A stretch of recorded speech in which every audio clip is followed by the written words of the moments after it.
Nós vamos fazer a nossa meditação baseada no livro de Atos dos Apóstolos, capítulo 8, a partir do verso 26.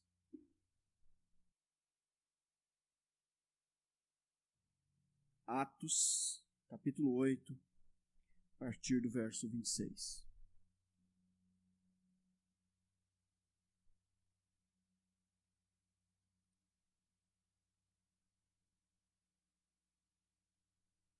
Senhor, te damos graças por estarmos reunidos em culto, louvando o nome do Senhor, pensando nesse magnífico e grandioso amor do Senhor para conosco. Louvado seja o Senhor. Te damos graças, porque até aqui o Senhor tem sustentado as nossas vidas, a sua obra de maneira tão especial. Vamos meditar na tua palavra. Dê-nos a graça de estarmos atentos e iluminados pelo teu Espírito, perceber as nuances da tua palavra, e que ela seja para a edificação das nossas vidas, para despertamento, para ânimo, para que cumpramos com os propósitos do Senhor. Deus, fala conosco. Fala conosco, ó Senhor, por meio da tua palavra. Em nome de Jesus. Amém. Leitura, então, Atos 8, 26. Um anjo do Senhor falou a Filipe, dizendo: Dispõe-te e vai para o lado do sul, no caminho que desce de Jerusalém a Gaza. Este se acha deserto. Ele se levantou e foi. Eis que um etíope, eunuco, alto oficial de Candace, rainha dos etíopes, o qual era superintendente de todo o seu tesouro, que viera adorar em Jerusalém, estava de volta e, assentado no seu carro, vinha lendo o profeta Isaías. Então disse o Espírito a Filipe: aproxima-te deste carro e acompanha-o. Correndo Filipe, ouviu ler o profeta Isaías e perguntou: compreendes o que vens lendo? Ele respondeu: como poderei entender se alguém não me explicar? E convidou Filipe a subir e a sentar-se junto a ele.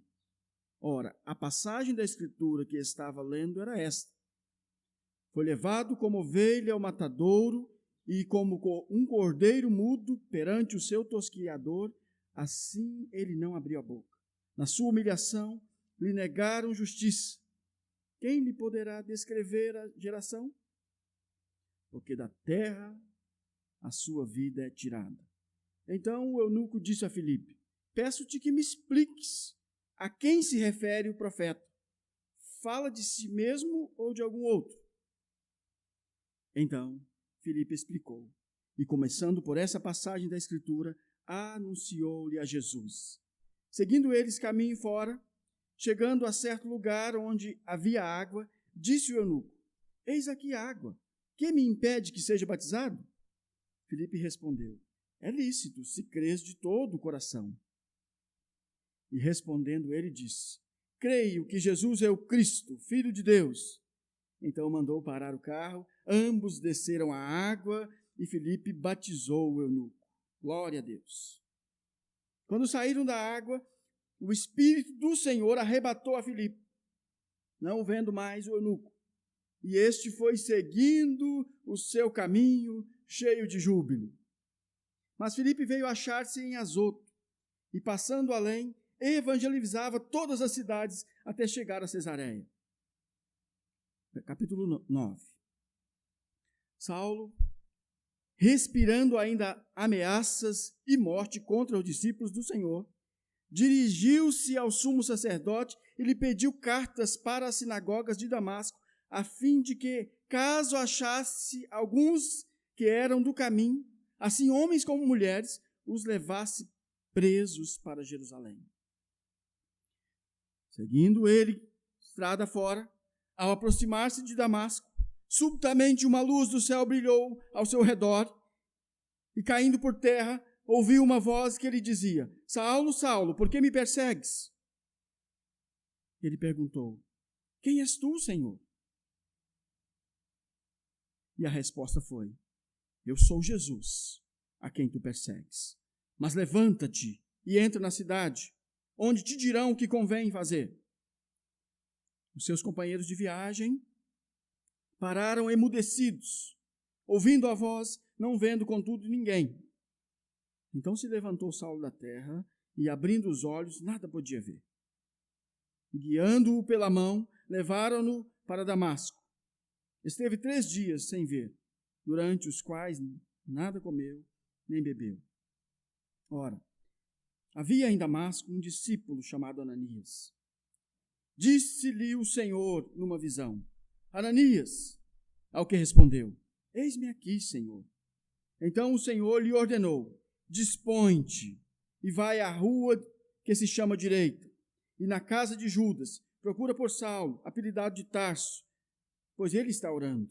E viu entrar um homem chamado Ananias e impor-lhe as mãos para que recuperasse a vista. Ananias, porém, respondeu: Senhor, de muitos tenho ouvido a respeito desse homem. Quantos males tem feito aos teus santos em Jerusalém? E para aqui trouxe autorização dos principais sacerdotes para prender a todos os que invocam o teu nome. Mas o Senhor lhe disse: Vai, porque este é para mim um instrumento escolhido para levar o meu nome perante os gentios e reis, bem como perante os filhos de Israel. Pois eu lhe mostrarei quanto lhe importa sofrer pelo meu nome. Então Ananias foi, e entrando na casa, impôs sobre ele as mãos, dizendo: Saulo, irmão, o Senhor me enviou, a saber, o próprio Jesus que te apareceu no caminho para onde vinhas, para que recuperes a vista e fiques cheio do Espírito Santo. Imediatamente lhe caíram dos olhos como que umas escamas e tornou a ver. A seguir, levantou-se e foi batizado. Depois de ter se alimentado, sentiu-se fortalecido. Então permaneceu em Damasco alguns dias com os discípulos. E logo pregava nas sinagogas a Jesus, afirmando que este é o Filho de Deus. Ora, todos os que o ouviam estavam atônitos e diziam: Não é este o que exterminava em Jerusalém os que invocam o nome de Jesus, e para aqui veio precisamente com o fim de os levarem amarrados aos principais sacerdotes? Saulo, porém, mais e mais se fortalecia e confundia os judeus que moravam em Damasco, demonstrando que Jesus é o Cristo. Glória a Deus. Louvado seja o Senhor, que é capaz de fazer essas coisas tão maravilhosas. Como vocês estão sabendo, né, a Igreja Presbiteriana do Brasil, a nossa igreja, está fazendo aniversário esse mês, 161 anos de Igreja Presbiteriana no Brasil. E aí, irmãos, tem uma história linda essa igreja, que vocês precisam, entra lá no site da IPB e procura lá o histórico da Igreja Presbiteriana do Brasil, e vocês poderão ler os relatos extraordinários. Porque tinham uns jovens ricos, bem-sucedidos, cultos, na outra América.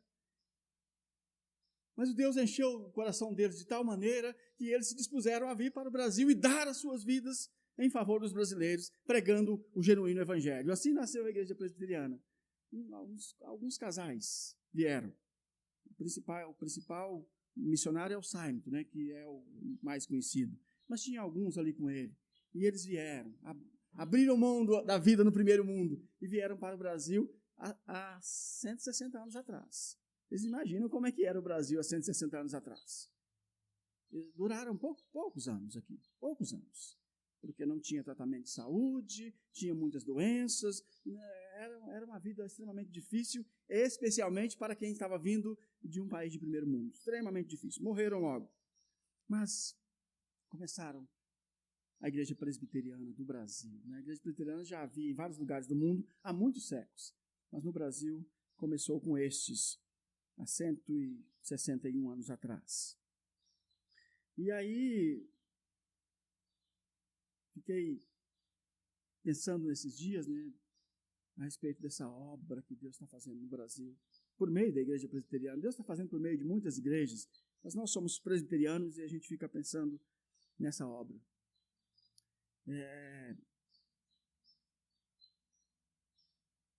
Vieram os missionários profissionais, gente que estudou muito, se preparou muito para poder pregar o evangelho e plantar igrejas, mas, como eu disse, eles duraram pouco.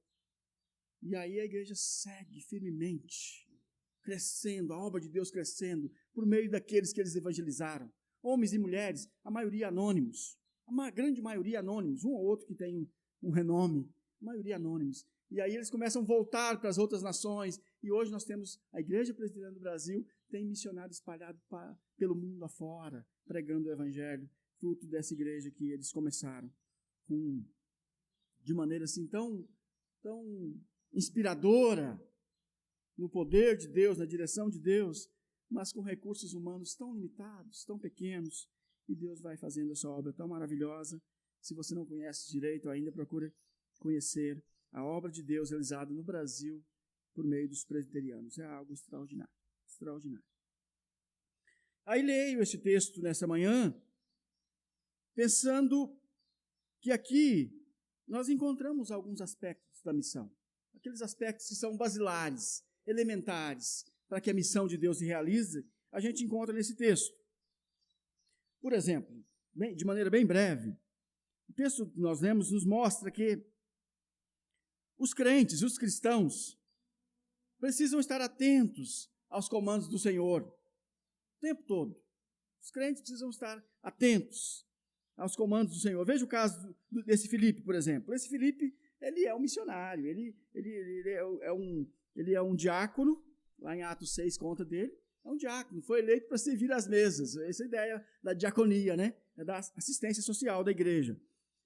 Mas ele é um evangelista, pregar o evangelho está no coração dele, na mente dele, e aí ele se torna um missionário transcultural, ele passa a pregar o evangelho no mundo inteiro. E da sua época, pelo menos, né? E aqui no texto que lemos, vai contar o caso do Filipe, a dinâmica de Deus com o Filipe, né? Por exemplo, o verso 26, a gente vai lendo as Escrituras, a gente vai vendo como é que Deus faz a obra e a gente fica interessado, né? O verso 26 conta que um anjo do Senhor fala com Filipe, dizendo para onde ele deveria ir. Olha que negócio interessante. Verso 26 do capítulo 8. Um anjo do Senhor falou a Filipe, dizendo: dispõe-te e vai para o lado do sul, no caminho que desce de Jerusalém a Gaza. Esse se acha deserto. Ele se levantou e foi. Veja como é que Deus faz sua obra. Um anjo aparece para o sujeito e diz: opa, eu quero que você vá para... Sabe aquela estrada que vai lá de Brasília para Goiânia? Vai para lá. Aí o sujeito pergunta assim: mas o que eu vou fazer lá?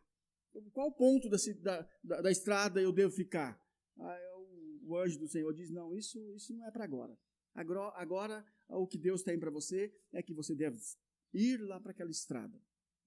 E o texto diz que ele foi. E aí o verso 29 conta dele lá na estrada. 26, ele vai, se levantou e foi, sem saber direito o que aconteceria ali. E aí no verso 29, então disse o Espírito a Filipe: aproxima-se deste carro e acompanha-o. Eu fiquei imaginando, né? Filipe está ali naquela estrada, é uma estrada de trânsito ali, daquelas carruagens antigas, e o Filipe está ali. Deus me mandou para cá. Tem um ditado que manda quem pode, obedece quem tem juízo, né? O Filipe é desse que tem juízo e obedece quando Deus manda. Então ele está ali na estrada olhando as carruagens passarem. Passa uma carruagem, fala: o que eu faço com isso? O cavalo correndo, aquela carruagem de luxo, bonita, passando, e ele está ali sujo, empoeirado. O que Deus está querendo? Aí de repente vem um sujeito muito importante. O texto descreve ele como do alto escalão ali do governo de um daqueles países. Um sujeito importante, aqueles carruagens, pensa no carro mais importante dos nossos dias, né? Pensa nesses carrões caros, bonitos. É mais ou menos isso que está acontecendo. O oficial está passando por aquele carro, o Espírito diz: opa, é com esse que eu estou querendo que você fale. E aí eu disse então disse o Espírito a Filipe: aproxima-te desse carro e acompanha-o. Imagina aquelas carruagens de cavalos, com 2, 4 cavalos, numa estrada ali, correndo. E o verso 30 diz, correndo Filipe, o Filipe foi correndo do lado do carro. É uma cena interessante.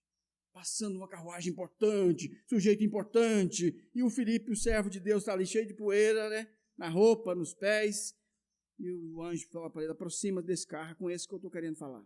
E ele começa a correr ao lado do carro. E ele escuta, né, diz o verso 30, ouvindo ler o profeta Isaías, perguntou, compreendes o que vem lendo? E o Filipe, você está entendendo o que você está lendo? Você está lendo a Bíblia Sagrada, esse negócio é bom, isso é obra de Deus, você está entendendo o que você está lendo? E aí a resposta foi, como é que eu posso entender se não tem alguém que me explique? O Filipe falou, eu entendo de Escritura Sagrada, eu costumo ler isso com muita frequência, eu entendo disso. Ela disse, sobe para cá então, me explica. E aí então é o que vai acontecer em seguida aí. Ele vai para o carro e vai pregar o evangelho para aquele cidadão. Mas o que eu quero destacar aí é isso.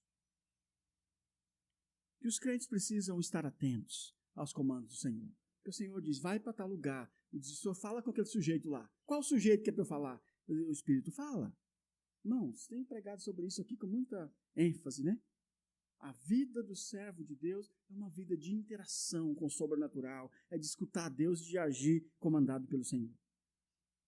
O mesmo se dá com o Ananias.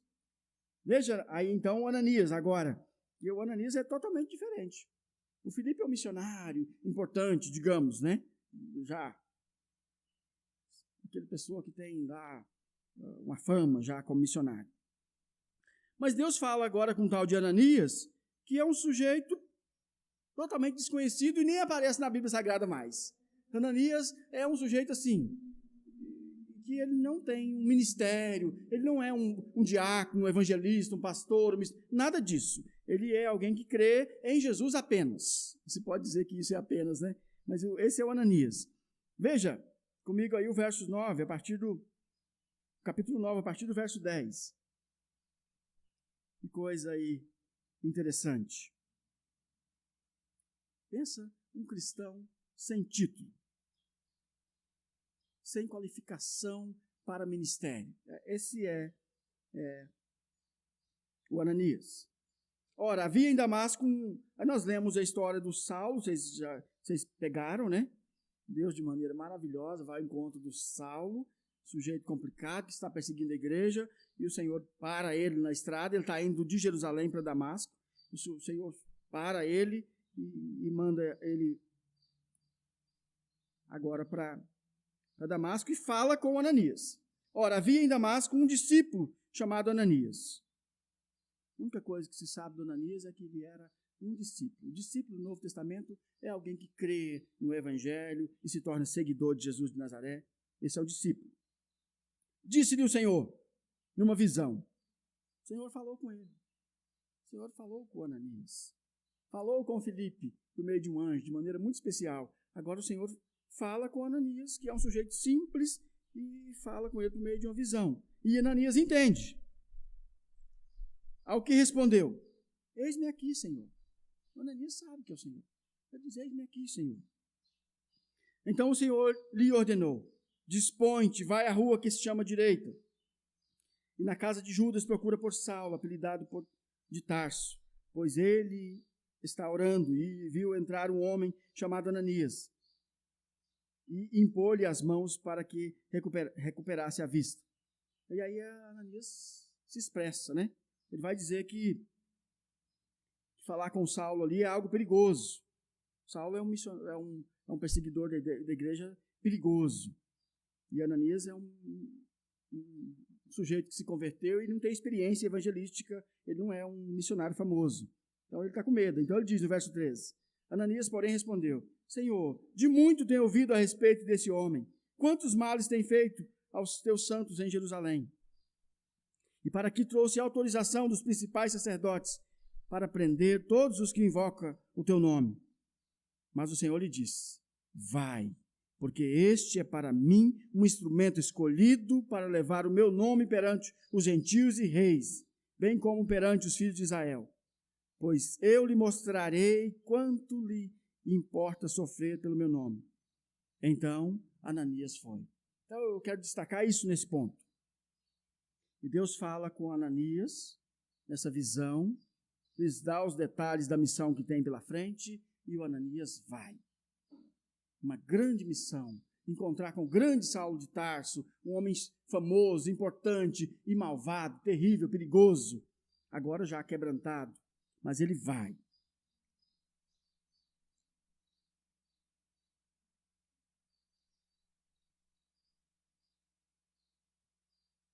Fiquei pensando, irmãos. A gente comete 2 erros. Via de regra, os crentes cometem 2 erros. Fazer coisas que Deus não mandou fazer. Fazendo coisas que Deus não mandou fazer, para que mexer com isso? Isso vai dar ruim. Isso não vai dar certo. Crente tentar fazer coisas que Deus não mandou fazer, ainda que seja de boa intenção, não vai funcionar, não dá certo. Isso é um erro crasso dos crentes. Não, vou fazer tal obra para Deus que Deus não mandou. Isso é larga a mão disso, não mexe com isso não. Um outro erro muito comum dos crentes é Deus mandar fazer aquilo que Ele quer que faça e o sujeito não fazer. Por exemplo, lembra do povo hebreu, saiu do Egito e Deus disse, entrem lá e tomem posse da terra de Canaã, porque eu já dei a terra a vocês. Eles não atentaram para aquilo que Deus estava dizendo, atentaram para as dificuldades, preguei isso aqui por poucos dias, e não obedeceram ao Senhor, e Deus ficou chateado com eles. A igreja primitiva, assim que Jesus ressuscita, Jesus se apresenta à igreja da época, 120 crentes, e diz, olha, vocês devem sair e pregar o evangelho. Não fiquem em Jerusalém. Vocês evangelizam aqui em Jerusalém, já está bem adiantado o trabalho, e vocês terminam isso aqui, e vocês vão indo pregando o evangelho de cidade em cidade, porque o meu projeto é alcançar o mundo inteiro. Sabe o que aconteceu com os discípulos de Jesus da primeira remessa lá em Jerusalém? Como diria o Dr. Rousseau Shedd, né? Entrou por a palavra de Jesus, a ordenança de Jesus, o comando de Jesus, entrou por um ouvido e saiu pelo outro. E eles foram fazer o quê? Aquilo que lhes estava no coração. O que estava no coração? Nós vamos ficar em Jerusalém. Jerusalém é a cidade santa, é a cidade da promessa, aqui tem tudo, e nós vamos ficar em Jerusalém. Esse foi o grande erro dos seguidores de Jesus no primeiro século. Por isso é que veio a perseguição. Quando você estuda essa perseguição aqui que eles estão passando, o Filipe agora está expulso de Jerusalém. Os crentes saindo, fugindo de Jerusalém, porque eles estão matando os crentes em Jerusalém. Quando você vai estudar aquilo lá, você vai ver que Deus estava simplesmente cumprindo o propósito inicial. Qual que é o propósito inicial? Que a igreja se espalhe e pregue o evangelho pelo mundo inteiro e que não que fique em Jerusalém. Então nós temos uma dificuldade tremenda de escutar a voz de Deus, de entender os comandos de Deus, de seguir fazendo aquilo que Deus está nos dizendo para fazer.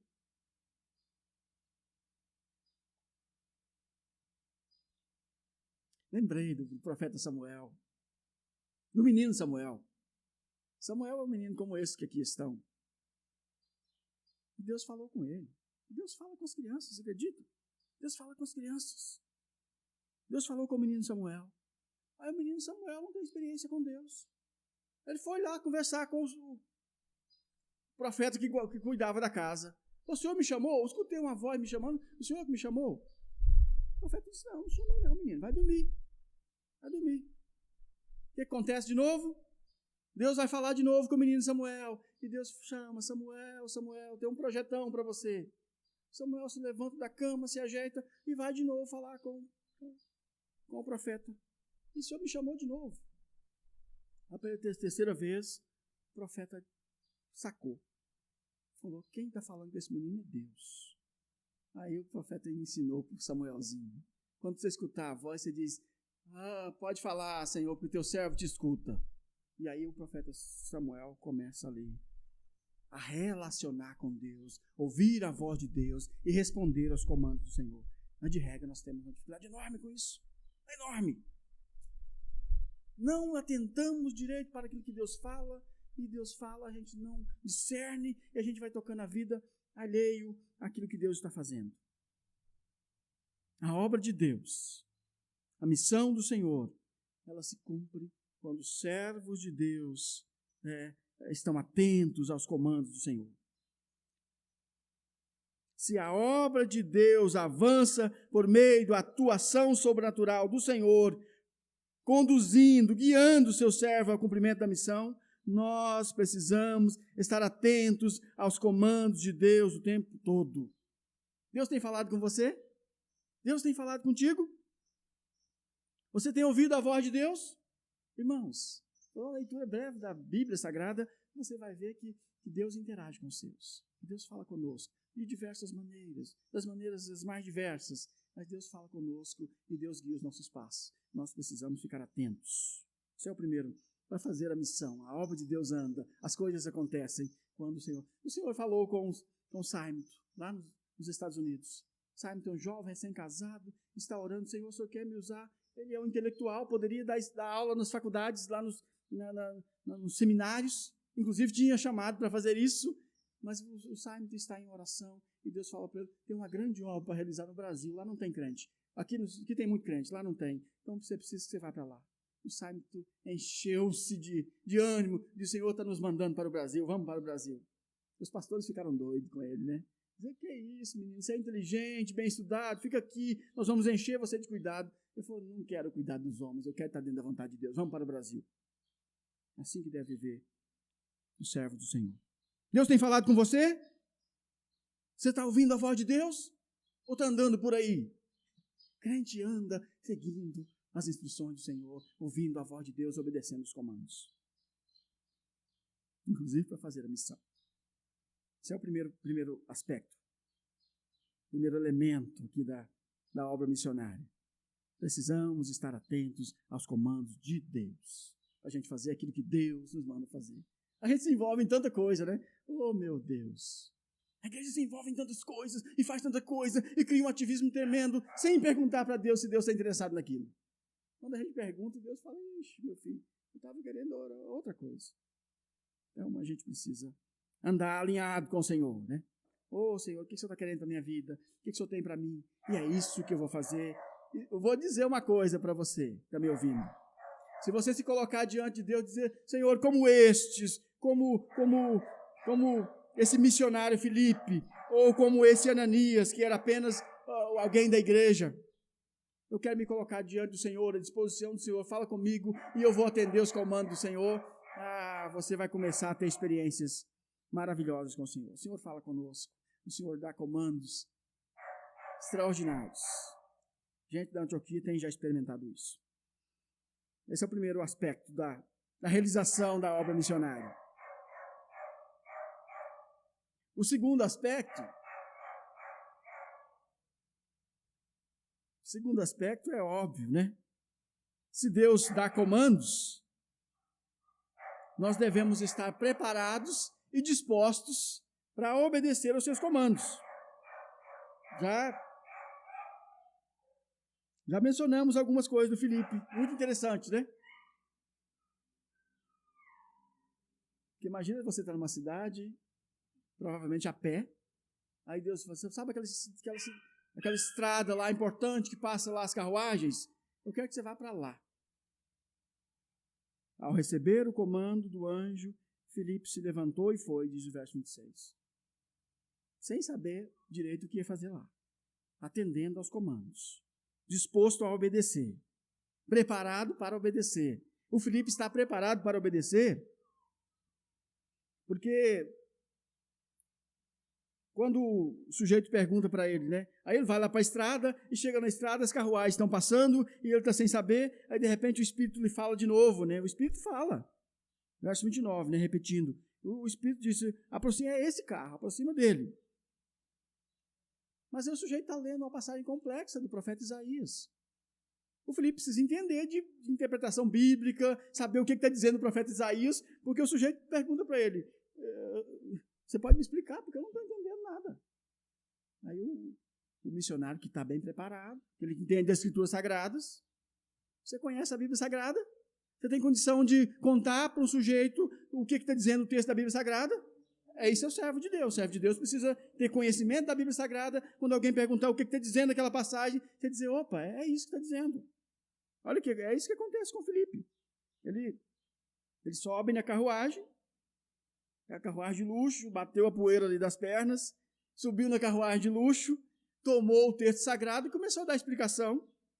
Filipe explicou a escritura e anunciou Jesus. Olha o verso. Fantástico isso, meus irmãos. Verso 34. Então o eunuco disse a Filipe: peço-te que me expliques a quem se refere o profeta, e fala de si mesmo ou de algum outro. O profeta Isaías que ele está lendo. Então Filipe explicou, e começando por essa passagem da Escritura, não, vou pular isso aqui porque é difícil, vamos lá para uma passagem mais simples, que eu vou falar de uma que eu conheço. Não, começando por essa passagem da Escritura, anunciou-lhe a Jesus, pregou-lhe o Evangelho, mostrou para ele de que é que o texto estava falando e apontou aquilo para Jesus de Nazaré. Então, o Filipe é alguém que está preparado e disposto a obedecer aos comandos do Senhor. Mas o caso do Ananias é semelhante. O Ananias que não é missionário, não foi para uma escola estudar teologia, nada disso. Mas ele também, ao receber o comando de Deus, foi ao encontro do temido perseguidor da igreja. Versos 17 ao 19. Então Ananias foi. Você iria? Então o sujeito que está matando os crentes aí, Deus fala, vá lá e pregue o evangelho para ele, que isso é precioso para mim. O Ananias entendeu que o melhor a se fazer, o mais sábio a se fazer, é obedecer aos comandos do Senhor. Verso 17. Então Ananias foi. Irmãos, quando a gente vai entendendo essas coisas, a gente fica destemido, você não está nem imaginando. O Senhor fala, eu quero que você vá para tal lugar, morar em tal lugar, pregar o evangelho para aquele povo esquisito. O Senhor, você tem certeza que é isso que o Senhor quer? O Senhor pode dar uma prova que isso é isso que o Senhor está querendo, que eu não estou equivocado? Só me dá uma provinha aí de que é isso que o Senhor quer. Eu arranjo minha mochila, boto minhas coisas numa mochila e nós vamos. O crente, quando entende a soberania, o poder, o propósito de Deus, ele vive assim. É o Ananias. De novo, não é um missionário profissional. É um crente. Congrega lá na igreja de Damasco. Então Ananias foi, e entrando na casa, impôs sobre ele as mãos, dizendo, ousadia do Ananias. O Saulo é um cara importante. Pensa em alguém importante da cidade de Anápolis, ou de Goiânia, ou de Brasília, porque essa é a conjuntura. O Ananias chega lá e diz, eu sou servo de Deus Altíssimo, e estende a mão sobre ele, e diz, eu vim orar por você, que Deus me mandou, que é para orar por você, que vai fazer uma obra na sua vida, e eu sou instrumento de Deus. Mais ou menos isso que o Ananias está fazendo. Ousadia tremenda, irmãos, ele não é missionário, ele é um crente. Crê em Jesus, sabe que Deus faz a obra por meio de pessoas, assim devemos proceder. E aí já li o texto, não preciso repetir, né? Deus fez aquela obra maravilhosa, ele foi usado por Deus para discipular o Saulo de Tarso, que talvez seja o maior missionário de todos os tempos, de todos os lugares. Ananias obedece, não porque é corajoso, ele demonstrou medo. Você vai mexer com esse homem é perigoso. Ele não obedece porque é corajoso, nem nada. Não precisa disso, não.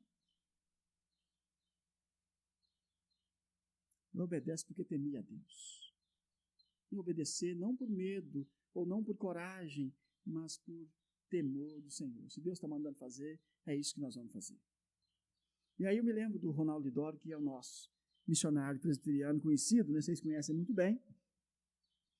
E o Ronaldo Lidório tem uma história muito interessante, porque ele recém-casado com uma menina de uma família, né, rica, com aqueles confortos todos que se tem, e ele então recebe um chamado para ir para uma região muito difícil na África, e eles vão.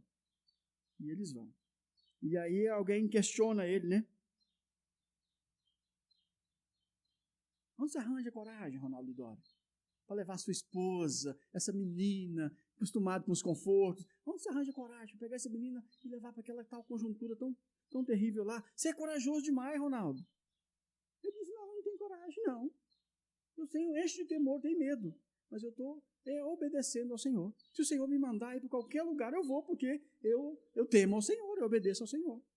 Aí o Ronaldo conta isso e ele diz, o que me impressiona não são os missionários que vão em obediência ao Senhor. O que me impressiona é o sujeito ouvir o comando de Deus e não obedecer. Esse que é corajoso, porque enfrentou o Senhor dos Exércitos. Ronaldo, se Deus me mandar, eu vou não apenas para a África, mas eu vou para esses países dominados por ditaduras terríveis. Eu vou. porque Deus é soberano sobre a minha vida. E ai de mim se não obedecê-lo. Então, precisamos ficar atento ao que Deus está fazendo, querendo fazer através das nossas vidas. E nos dispor a fazer o que Deus quer que a gente faça. Como Simon fez, como, pela ordem, né? Como Filipe fez, como Ananias fez, como Simon fez há 160 anos atrás, indo para o Brasil. Era uma loucura. Os familiares, os pastores lá ficaram, você está louco, ficou louco. Não, eu estou obedecendo ao Senhor. Isso é maravilhoso, esse negócio. Maravilhoso, obedecer ao Senhor. Quando compreendemos que somos servos do Deus Altíssimo, você sabe disso, que você é servo do Deus Altíssimo? Ou você é servo de si mesmo? A gente é servo da gente mesmo, sabe? A gente faz o que a gente está querendo. Servo do Deus Altíssimo. Quando compreendemos que somos servos do Deus Altíssimo, instrumentos por meio dos quais Ele realiza sua maravilhosa obra de redenção, nós nos dispomos a obedecer aos seus comandos, à semelhança desses. Você conversou já com gente assim? Eu converso com gente que fala, eu estou planejando umas coisas aí para fazer a obra de Deus. Deus falou que é para fazer algumas coisas. Você está corajoso demais. A pessoa fala, Deus me falou para fazer, eu vou fazer. É assim que vivem os servos do Senhor. História da EPB. Fiquei pensando nos heróis da EPB nessa semana, conversando lá em casa com os meninos e tentando nos colocar na posição que nos cabe, dentro dessa conjuntura que nós estamos vivendo, porque Deus nos usa dentro da conjuntura. O irmão Visconde falou, né? Nós estamos vivendo dentro de uma conjuntura, e é nessa conjuntura que nós somos chamados para fazer a obra de Deus. Não temos mais que enfrentar aquilo que o Simon enfrentou, nem o que o Filipe, e nem o que o Ananias. Agora nós temos essa nossa conjuntura. É aonde nós estamos inseridos é que Deus tem projetos para as nossas vidas. E nós precisamos nos dispor e ficar atentos ao que o Senhor está querendo fazer, né? Através de nós. Deus faz a sua obra. É muito interessante isso. Deus mesmo quando vem, não é comum. O que acontece com Saulo de Tarso não é comum. Saulo de Tarso é alguém muito especial. O comum é Deus mandar um crente. Você vai lá e fala para aquele sujeito lá que Jesus morreu por ele. É por aí que Deus faz a sua obra. Não é por meio do próprio Jesus vindo e aparecendo. Isso é raro. Isso é raro. Lá foi uma ocasião muito especial. Mas mesmo assim, Deus chama o homem. Para quem vai evangelizar, quem vai orar pelo Saulo de Tarso, quem vai impor as mãos sobre ele, é um homem. E esse homem é um homem assim. Né? Não é um homem de grande destaque. Então, Deus faz a sua missão, cumpre a sua obra por meio do seu povo. Isso está muito claro na Bíblia Sagrada. Devemos estar atentos aos comandos de Deus o tempo todo. Às vezes dentro da nossa casa, né? Às vezes Deus está querendo usar dentro da nossa casa. Ou dentro da empresa que trabalhamos. Deus está querendo nos usar dentro da nossa... Então, devemos estar prontos, conhecendo a Bíblia Sagrada, lendo a Bíblia Sagrada, estudando a Bíblia Sagrada. Nós precisamos estudar a Bíblia Sagrada. Como é que prega se não conhece a Bíblia Sagrada? Não tem jeito, começa a falar bobagem. Estudar a Bíblia Sagrada diariamente, conhecê-la, ter versículo decorado e uma razoável teologia na cabeça para poder pregar. Precisa disso. Aí algumas sugestões que eu anotei aqui e nós estamos tentando colocar em prática já há algum tempo. Primeira delas, sugestão para você. Se dispõe a pregar o Evangelho. Como é que a gente faz isso? Fala, Senhor, olha, eu li lá a história do Filipe e achei bonita a história do Filipe. Li a história do Ananias, achei bonito. Li a história do Simon, achei interessante. Mas nenhum deles estão mais aqui. Nenhum deles está, cadê eu? Não estão mais aqui. Eu aqui estou. Então, Senhor, eu quero ser usado pelo Senhor. Se eu tenho alguma coisa para fazer através da minha vida, eu estou me colocando à disposição do Senhor. Se disponha. Você quer ver Deus fazendo a obra por meio da sua vida? Se disponha. Senhor, eis-me aqui. É isso que a gente precisa fazer.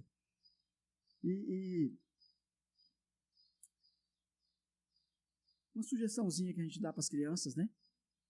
Algumas crianças aqui, dá sugestão para elas. Você quer fazer a obra de Deus? Sugestão para as crianças. Faça uma lista das pessoas que você gostaria de ver se rendendo ao Senhor, congregando uma igreja. Você conhece gente da sua família, amiguinhos e tal, que não temem a Deus, que não servem a Deus, que não congregam, que não...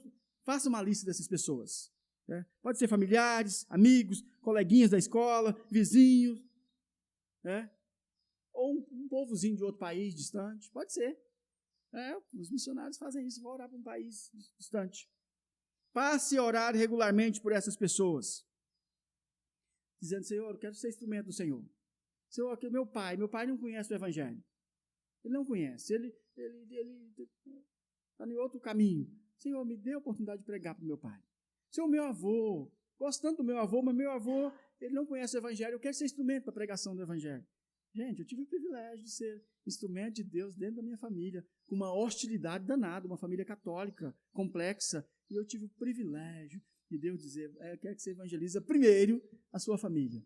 E eu evangelizei cada um deles, e muitos se converteram, e alguns se rebelaram muito contra mim, contra Deus, mas muitos se converteram e estão servindo a Deus por aí. Faça uma listinha das pessoas que você gostaria. Comece a orar por elas e pedir oportunidade para você pregar para elas. Ore pedindo oportunidade para... Lembra, eu estava preparando aqui, eu me lembrei aquele pré-reformador lá, escocês, famoso, né? Reformador, o John Knox, que era padre, se converteu ao Evangelho. E aí ele via a Escócia mergulhada na idolatria.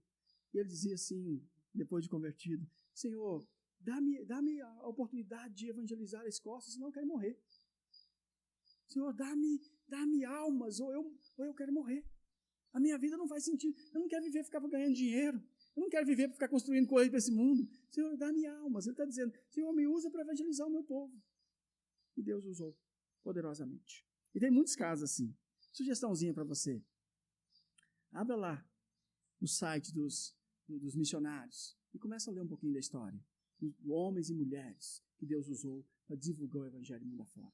Você é parecido com um daqueles lá. Você vai se identificar. Ore pedindo isso. Oportunidade para testemunhar.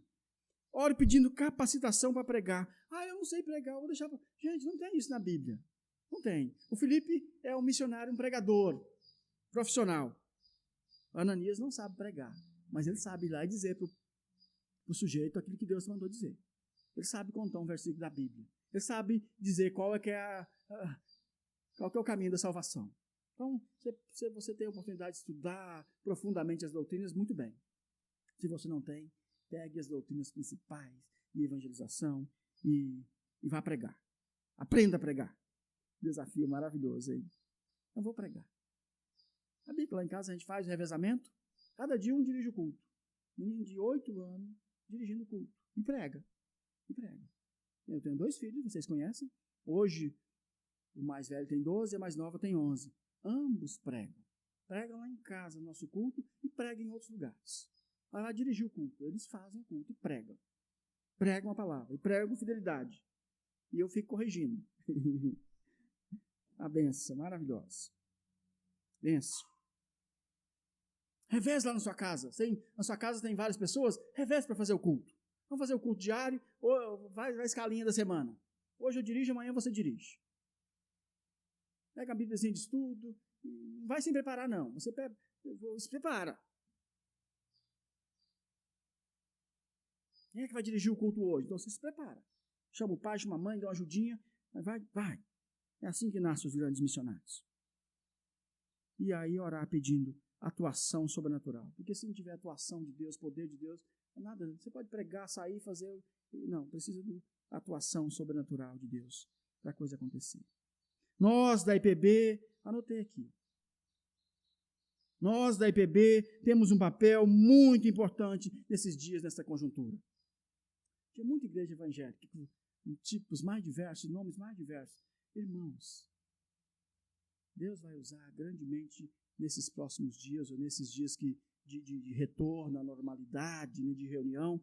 Deus vai usar poderosamente aquelas igrejas que tiverem condição de pregar o evangelho genuíno. Nós precisamos pregar o evangelho genuíno. Deus está cansado de povo se reunindo para falar qualquer coisa que não seja o evangelho. É tempo de nós nos reunirmos para pregar o evangelho e nos dispormos a fazer a obra de Deus com fidelidade. É tempo disso, o IPB é um grande exemplo disso. Os crentes verdadeiros estão sedentos pelo evangelho e nós somos instrumentos por meio dos quais o Senhor chama e edifica esses crentes. Daniel, vamos cantar o hino 49 de novo? Vamos. Se você ler a história da EPB, dá uma lidazinha na história da EPB. Esses dias, mês de agosto. A história da EPB é sempre vencendo. A mulher do Simonton morre muito logo. O Simonton adoece e também morre. Ele pensa, danou, complicou tudo. Não, a história daqueles que estão no reino de Deus é sempre vencendo. É sempre, Deus usa poderosamente, cumpriu a carreira, Deus recolhe para si e Deus levanta outros e é sempre vencendo e a obra de Deus acontecendo. Vamos ficar em pé? Vamos cantar. Agora vamos orar.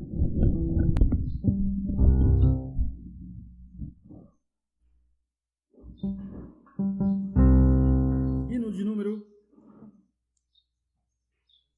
49.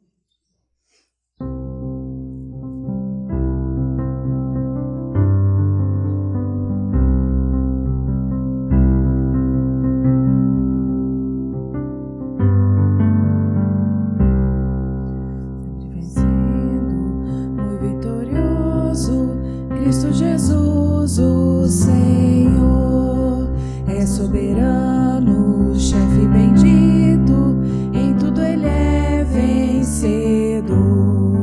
Ele o supremo guiando, com seu imenso poder. Todos avante, pois crentes, todos lutar e vencer. Não é dos fortes a vitória, nem dos que correm melhor, mas dos fiéis e sinceros que seguem junto ao Senhor, sempre vencendo, muito vitorioso, Cristo Jesus, o Senhor. Em suas hostes inumeráveis, seu grande império e fulgor, em seu governo demonstra cuidado e amor sem igual, sempre nos ama e protege com seu poder eternal. Não é dos fortes a vitória, nem dos que correm melhor, mas dos fiéis e sinceros que seguem junto ao Senhor, sempre vencendo, muito vitorioso, Cristo Jesus, o Senhor. Reis e vassalos, servos e chefes querem também seu favor.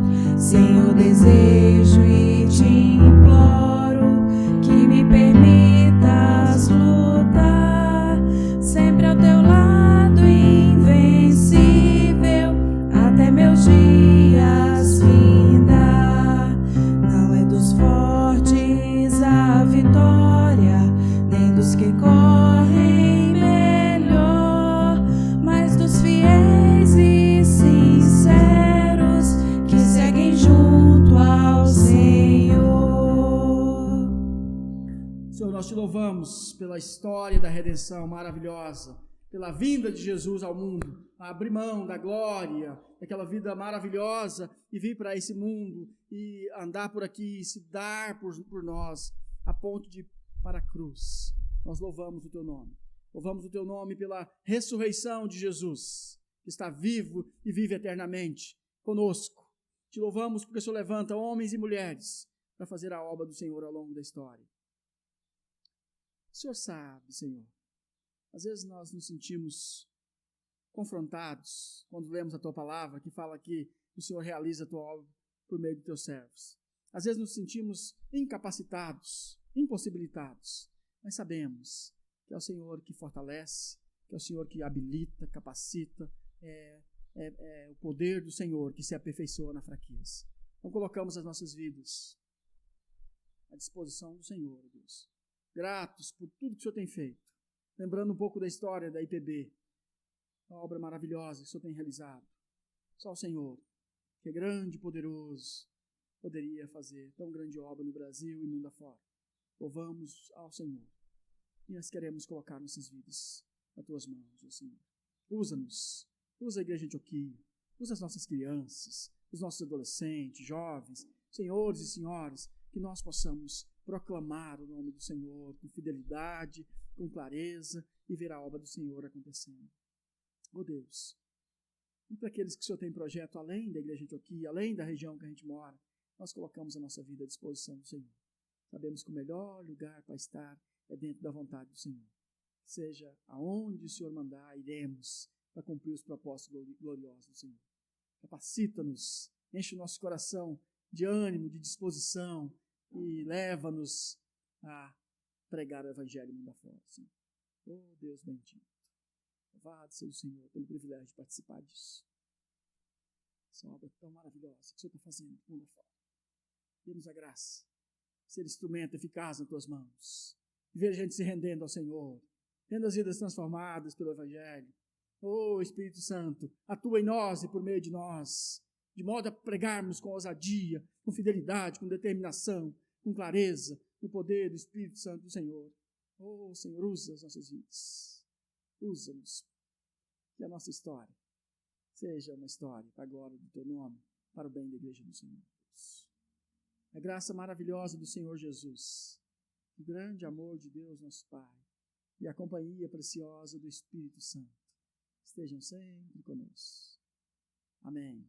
Amém. Assim nós finalizamos. Vá em paz. Deus te abençoe. Seja missionário durante a semana.